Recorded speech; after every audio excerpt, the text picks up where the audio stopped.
L'usine du Pec, c'est un site qui fait 50 hectares au total, qui a deux fonctions. La première, c'est de pouvoir faire de la réalimentation de nappes, et la deuxième, c'est de la production d'eau potable. C'est un site qui alimente 400 000 habitants, et de ce site, on produit annuellement à peu près 20 millions de mètres cubes par an. C'est la société Palu qui a développé la colonie de Vésinet, qui a créé les premières infrastructures pour alimenter la population du Vésinet. La première infrastructure était un prélèvement en Seine pour alimenter la population du Vésinet, donc c'était très rudimentaire.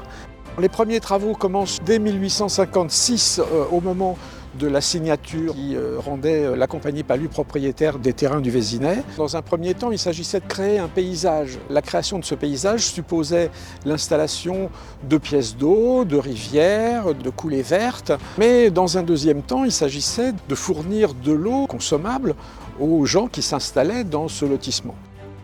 Très rapidement, ils ont compris que l'eau de Seine n'avait pas la qualité satisfaisante pour alimenter de la population, donc il y a eu la création du premier forage. Et c'est en 1924 que la société Palu cède à la société lyonnaise de l'eau et de l'éclairage les infrastructures qui étaient disponibles à cette époque. Dans les années 30, avec le développement de la région parisienne ouest et l'accroissement démographique, il y a eu les deux zones de forage qui sont encore aujourd'hui existantes, qui représentent une trentaine de forages, et puis des usines de production et des stations de pompage pour fouler l'eau vers les communes alentours.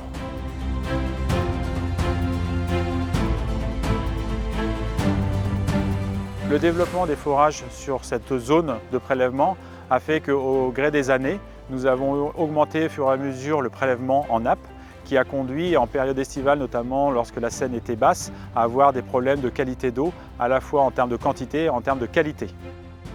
Dans les années 1950, il y a eu une crue sur la zone qui a inondé ces bassins d'anciennes carrières de prélèvement de sable et qui a, de façon assez naturelle, contribué à la réalimentation de la nappe, ce qui a donné l'idée à l'époque de pouvoir créer de façon artificielle cette réalimentation.